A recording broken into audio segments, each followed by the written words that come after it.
अब next episode की starting होती है जहां पर हम देखते हैं अपने फ्रांसिस को जो कि अभी भी उस डायमेंशन के अंदर फाइट करने में लगा होता है एंड वो पर्सन यहां पर लगातार अपने फ्रांसिस के ऊपर अटैक करने में लगा होता है। पर वहीं पर इन सभी अटैक्स को ब्लॉक करते हुए फ्रांसिस सोचता है मैं इन सभी अटैक्स को बिल्कुल भी रेजिस्ट नहीं कर पाऊंगा। सच में अगर ऐसा ही चलता रहा तो मैं इस बैटल को जल्दी ही हार जाऊंगा। जहां पर हम देखते हैं अपने फ्रांसिस को इन सभी अटैक्स को ब्लॉक करने में काफी ज्यादा परेशानी होने लगती है। बट तभी यहाँ पर सामने से वो पर्सन बोलता है क्या तुम बस डिफेंस कर रहे हो? इतना ज्यादा टाइम हो गया और तुम्हें अभी तक स्प्लेंडेड फ्लेम स्वॉर्ड चलाना नहीं आया। तुम जैसा कोई मेरा हीयर बनना डिजर्व नहीं करता। और इतना बोलते हुए यहाँ पर वो पर्सन एक काफी ज्यादा जाइंट स्वॉर्ड को समन कर लेता है। तो फिर चलो अब मैं तुमसे अपनी ये पावर छीनने वाला हूँ। लेकिन वहीं पर इस चीज को देखने के बाद फ्रांसिस शॉक होते हुए बोलता है क्या तुम मेरी पावर्स छीनना चाहते हो? इसके बारे में सोचना भी मत। मुझे अपने फादर को बचाने और अपने फ्रेंड्स को प्रोटेक्ट करने के लिए और भी ज्यादा पावर चाहिए। जिसके बाद फिर हम देखते हैं अपना फ्रांसिस भी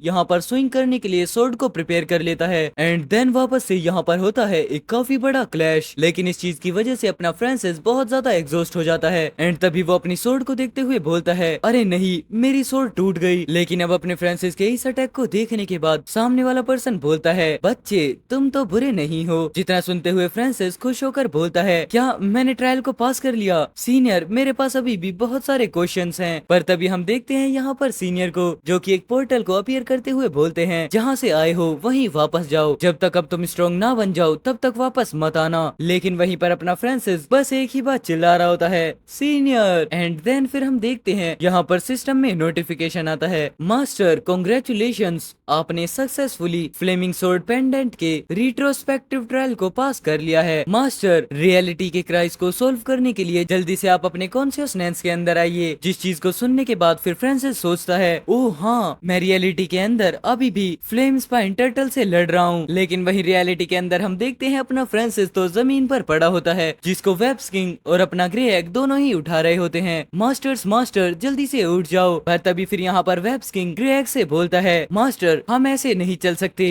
यहाँ खतरा है। मैं मास्टर को मूव करने जा रहा हूँ। जहाँ पर तभी हम देखते हैं वेब्स किंग अपने पहली बार वेब्स वाले काम कर फ्रांसिस को यहाँ से हिलाने लगता है। हे मैं यहाँ पर मास्टर को पहले बांधना चाहूंगा। लेकिन तभी फिर यहाँ पर वेब्स किंग सोचने लगता है अगर मैं उसे चुपचाप लात मारूं तो शायद से उसे पता नहीं चलेगा। बट तभी हम देखते हैं यहाँ पर अचानक से अपना फ्रांसिस जाग जाता है जो कि उठते ही बोलता है तुम क्या कर रहे हो? और अब अपने फ्रांसिस को उठते हुए देख वेब्स किंग मन में सोचने लगता है ये इतनी ज्यादा ओप्रेसिव फीलिंग क्या है? मुझे ऐसा क्यों लग रहा है कि मास्टर अचानक से बहुत ज्यादा पावरफुल हो गए हैं। जिस पर फिर वेब्स किंग बोलता भी है मास्टर आप अचानक से होश में क्यों आ गए हैं? मुझे आपकी बेहोशी और यहाँ के खतरे की चिंता थी इसीलिए मैं आपको एक सेफ प्लेस पर मूव करना चाहता था। जहाँ पर इतना बोलते हुए अपना वेब्स किंग घुटनों पर आ जाता है और फ्रांसिस उसे देखने के बाद बोलता है क्या ऐसा है? लेकिन तभी यहाँ पर अचानक से फ्रांसिस को पीछे की तरफ सेंस होता है ओह फ्लेम स्पाइन टर्टल। जिसके बाद फिर यहाँ पर वेब्स किंग भी बोलता है मास्टर इन टर्टल्स की जो शेल्स हैं वो बहुत ज्यादा हार्ड हैं तो जल्दी से पीछे हटते हैं और फिर हम देखेंगे कि आखिरकार करना क्या है। लेकिन तभी हम देखते हैं यहाँ पर अपना वेब्स किंग आगे कुछ बोल पाता उससे पहले ही फ्रांसिस स्वॉर्ड से टर्टल के ऊपर अटैक कर देता है। जहाँ पर हम देखते हैं डायरेक्ट वो अटैक जाकर टर्टल के बहुत ज्यादा क्लोज पहुंच जाता है एंड वो उसके ऊपर लगे हुए स्पाइन्स को वहाँ से काट देता है। जिस चीज को देखने के बाद यहाँ पर वेब्स किंग शॉक होते हुए बोलता है क्या मास्टर ने फ्लेम स्पाइन टर्टल के उस शेल को अपने सिंगल स्लैश के अंदर ही काट दिया? और फिर तभी यहाँ पर बिना ज्यादा टाइम वेस्ट करे फ्रांसिस वापस से एक और स्लैश को टर्टल के ऊपर थ्रो कर देता है। जिसके बाद फिर वो यहाँ पर एक काफी ज्यादा इंटेंस लुक में आते हुए बोलता है क्या मैं उसे खत्म कर पाया? और इस चीज को सुनने के बाद सिस्टम भी जवाब देते हुए बोलता है मास्टर ने सक्सेसफुली फ्लेम स्पाइन टर्टल को खत्म कर दिया है और उसकी वजह से इन्हें एट्रीब्यूट पॉइंट्स मिले हैं। जहाँ अब इस चीज को देखने के बाद फ्रांसिस खुश होते हुए बोलता है तो फिर चलो अब। एंड हम देखते हैं यहाँ पर अपने फ्रांसिस की स्वॉर्ड ब्लू कलर के ओरा में बहुत ज्यादा ग्लो करने लगती है एंड तभी फ्रांसिस अपनी जगह से हिलते हुए आगे बढ़कर बोलता है आज का दिन है जब तुम सब खत्म होगे। लेकिन वहीं अपने फ्रांसिस को देखने के बाद टर्टल्स बोलने लगते हैं खत्म करो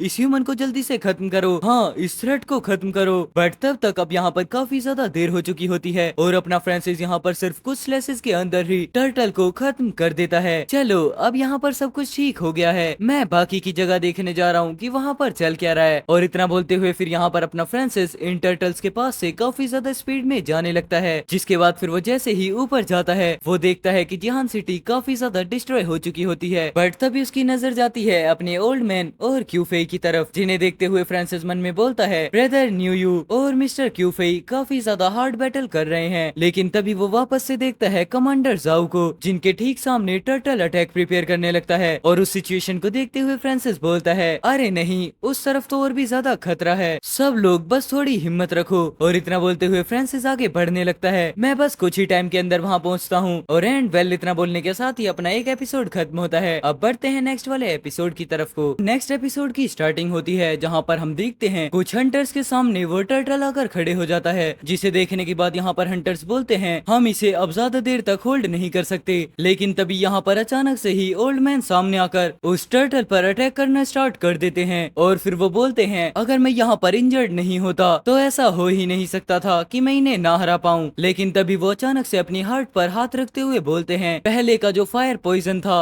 वो अभी यहाँ पर असर करने लगा है। तभी हम यहाँ पर देखते हैं अब जैसे ही ओल्ड मैन थोड़ा पीछे होते हैं, अचानक से उस पर अटैक करने के लिए टर्टल अपने स्पाइन्स को थ्रो कर देता है। अब इससे पहले कि यहाँ पर ओल्ड मैन को स्पाइन्स लगते, क्यूफेई आकर उन्हें यहाँ से बचा लेते हैं, जिस चीज के लिए ओल्ड मैन बोलते हैं मुझे दोबारा से बचाने के लिए तुम्हारा शुक्रिया। लेकिन इस चीज को सुनने के बाद यहाँ पर क्यूफेई बोलते हैं बूढ़े मुंह, अब तुम काफी ज्यादा कमजोर हो गए हो, यहाँ तक कि तुम फ्लेम स्पाइन टर्टल्स के उन अटैक्स को भी डिफेंड नहीं कर पा रहे हो, ये तो तुम्हारी पहली इमेज को काफी ज्यादा खराब कर देगा। लेकिन इस चीज को सुनने के बाद यहाँ पर ओल्ड मैन बोलते हैं क्या तुम यहाँ पर कुछ अच्छा नहीं बोल सकते हो। एंड देन तभी अपना सीन शिफ्ट होता है जहाँ पर कमांडर जाओ भी टर्टल्स के अटैक को ब्लॉक करने में लगी होती हैं। जो उसका शेल है वो काफी ज्यादा हार्ड है, जिसकी वजह से मेरे जितने भी अटैक्स हैं वो उसको जरा सा भी डैमेज नहीं दे पा रहे। लेकिन तभी हम देखते हैं यहाँ पर अचानक से क्यूफेई किसी चीज को देखने के बाद बोलते हैं लगता है कि हम इन मॉन्स्टर्स को इस वाली डिफेंस लाइन पर भी नहीं रोक पाएंगे, तो इसीलिए बेहतर ये होगा कि तुम सिटी गार्ड्स के साथ थर्ड डिफेंस लाइन पर वापस लौट जाओ। अब यहाँ पर क्यूफेई की ये बातें सुनने के बाद ओल्ड मैन बोलते हैं क्या तुम अकेले बचने जा रहे हो, पागल हो गए हो क्या? क्योंकि अगर एक बार गलती से भी तुम उन मॉन्स्टर स्वॉर्म के बीच में घिर गए तो तुम जरूर से खत्म हो जाओगे। ब्रदर फ्रांसिस और तुम्हारे बीच क्या रिश्ता है, वो तुम्हें ऐसे कैसे कर सकता है? जो पहले इतना ज्यादा रूड था वो अब बचाने के लिए किसी भी हद तक जाने के लिए तैयार है। जितना सुनने के बाद फिर यहाँ पर क्यूफेई बताते हैं मुझे एक बार छोटे फ्रांसिस के बड़ों से एक एहसान मिला था, तो नेचुरली मैं उसे सेव कर ही रहूंगा। तभी फिर हम देखते हैं यहाँ पर अचानक से कमांडर जाओ को एक अटैक आकर लग जाता है, जिसकी वजह से वो डायरेक्ट जमीन पर गिरने लगती हैं। और उन्हें ऐसे गिरते हुए देख ओल्ड मैन चिल्लाकर बोलते हैं कमांडर आई जाओ। जिसके बाद फिर यहाँ पर कमांडर मन में सोचने लगती हैं क्या मैं भी अपने कॉमरेड्स की तरह मॉन्स्टर्स की इस बैटल के अंदर सेक्रीफाइस होने जा रही हूँ। लेकिन तभी हम देखते हैं यहाँ पर अचानक से एक काफी ज्यादा स्पीड में ब्लू ऑरा आता है, जिसे देखने के बाद यहाँ पर अचानक से क्यूफेई भी बहुत ज्यादा शॉक हो जाते हैं और ओल्ड मैन भी क्या वो है। एंड हम देखते हैं फाइनली यहाँ पर एंट्री हो जाती है अपने फ्रांसिस की, जिसे देखने के बाद यहाँ पर कमांडर जाओ पूछती हैं तुम ठीक हो ना? लेकिन इस बात का जवाब देते हुए फ्रांसिस बोलता है माफ करना मुझे देरी हो गई। और अब अपने फ्रांसिस को बिल्कुल ठीक ठाक देखने के बाद क्यूफेई भी मुस्कुराते हुए बोलते हैं ब्रदर फ्रांसिस तुम सेफ हो और बहुत बढ़िया हो। हाँ फ्रांसिस, ये देखकर हमें काफी ज्यादा रिलीफ मिला कि तुम ठीक हो। मैं भूल ही गया था इस बच्चे के पास काफी ज्यादा अमेजिंग बैटल टेक्निक्स हैं और तो ये काफी ज्यादा हैवी सीरीज के अंदर भी आराम से इजीली स्केप कर सकता है। हम तो बस खामोखा ही इसकी चिंता कर रहे थे। जिसके बाद फिर हम देखते हैं यहाँ पर फाइनली अपना फ्रांसिस कमांडर जाओ को नीचे उतारने लगता है और तभी फिर वो बोलता है तुम लोग सेफली पीछे हट जाओ और इन मॉन्स्टर्स को तुम मुझ पर छोड़ दो। फिर तभी हम देखते हैं ओल्ड मैन और क्यूफेई भी नीचे उतरते हुए बोलते हैं हम तुम्हें इस बार अकेले नहीं छोड़ सकते। हाँ बिल्कुल सही बात है, अगर जरूरत पड़ी तो हम सभी एक साथ पीछे हटेंगे। और वैसे भी ब्रदर फ्रांसिस, भले ही तुम्हारी बैटल टेक्निक्स काफी ज्यादा पावरफुल हैं, लेकिन इतने ज्यादा स्ट्रॉन्ग डिफेंस वाले मॉन्स्टर्स के साथ अकेले लड़ना ये सच में बहुत ज्यादा खतरनाक है। जिसके बाद फिर हम देखते हैं यहाँ पर अचानक से बात करने के बीच में ही टर्टल आ जाता है। जितना देखने के बाद यहाँ पर फ्रांसिस जल्दी से अपनी स्वॉर्ड को समन करता है और सिर्फ वो पलक झपकते ही अचानक पीछे से एकदम बहुत ज्यादा आगे आ जाता है। जिसके बाद यहाँ पर शौक होते हुए क्यूफेई बोलते हैं ये फ्लेमिंग स्पाइन टर्टल्स अचानक से फ्रीज क्यों हो गए? जिस पर ओल्ड मैन बोलते हैं क्या ऐसा हो सकता है कि उस टर्टल के शेल्स कट गए हों? जहाँ पर हम देखते हैं लगातार उस टर्टल के ऊपर स्लैशेस वाले अटैक होने स्टार्ट हो चुके होते हैं। और वहीं अपने फ्रांसिस की अब इस पावर को देखने के बाद क्यूफेई घबराते हुए बोलने लगते हैं ऐसा क्यों लग रहा है कि इस बंदे ने बहुत ज्यादा कम टाइम के अंदर बहुत ज्यादा ही तरक्की कर ली है। हाँ क्यूफेई, आखिरकार इसके पेरेंट्स कौन हैं और उन्होंने इसके जैसे रिमार्केबल जीनियस को जन्म कैसे दिया? लेकिन तभी फिर हम देखते हैं यहाँ पर वो फ्लेमिंग स्पाइन टर्टल अचानक से खत्म हो जाता है। जिसके बाद फिर यहाँ पर क्यूफेई ओल्ड मैन की बातों का जवाब देते हुए बोलते हैं ब्रदर फ्रांसिस फ्रांसिस के इस टैलेंट से उसके मदर फादर का कोई भी ज्यादा लेना देना नहीं है। बहुत टाइम पहले वो एंड देन फिर इतना बोलने के साथ ही ये वाली बात यहीं पर कट होती है, जहाँ पर हम देखते हैं अपने फ्रांसिस को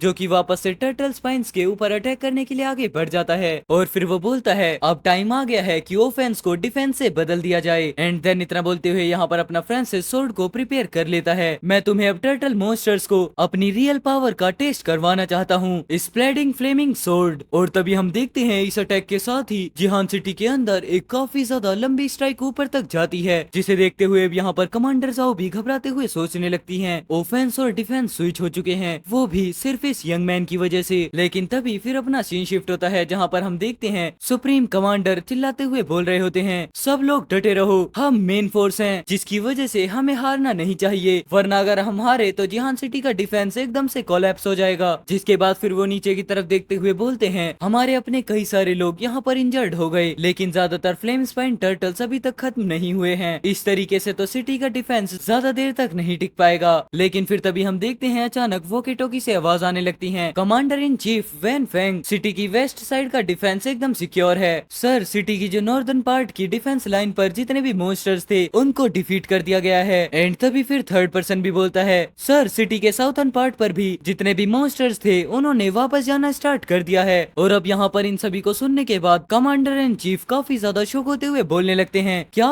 दूसरी डिफेंस लाइन के फ्लेमिंग स्पाइन टर्टल्स को डिफीट कर दिया गया, आखिरकार वहाँ पर चल क्या रहा है। जितना सुनने के बाद सामने से जवाब आता है ये कमांडर जाउस की टीम है, जिस पर कमांडर एंड चीफ वापस से बोलते हैं कमांडर जाओ की टीम ने आखिरकार ऐसा किया कैसे। और फिर तभी यहाँ पर जैसे ही कमांडर एंड चीफ नीचे देखता है वो देखता है कि जितने भी मॉन्स्टर्स हैं उन सभी ने पीछे जाना स्टार्ट कर दिया होता है। और उन्हें देखते हुए यहाँ पर कमांडर एंड चीफ मन में सोचने लगता है मॉन्स्टर्स होम वापस से पीछे जाना स्टार्ट कर रहे हैं, वहाँ आखिरकार चल क्या रहा है। कमांडर जाओ ये सब क्या है, आखिरकार तुम्हारी टीम ने फ्लेम स्पाइन टर्टल्स को कैसे डिफीट किया। बट वहीं पर इतना सुनने के बाद कमांडर जाओ बोलती हैं commander in chief Van Feng please जल्दी से डिफेंस शील्ड रिफ्ट पर आ जाइए, उन सभी फ्लेम स्पाइन टर्टल्स को खत्म करने वाला हीरो आपसे मिलना चाहता है। और एंड वेल इसी के साथ यहाँ पर एक और वीडियो खत्म होती है। अब नेक्स्ट वीडियो को चेकआउट करने के लिए राइट वाली वीडियो पर ही क्लिक कर दो।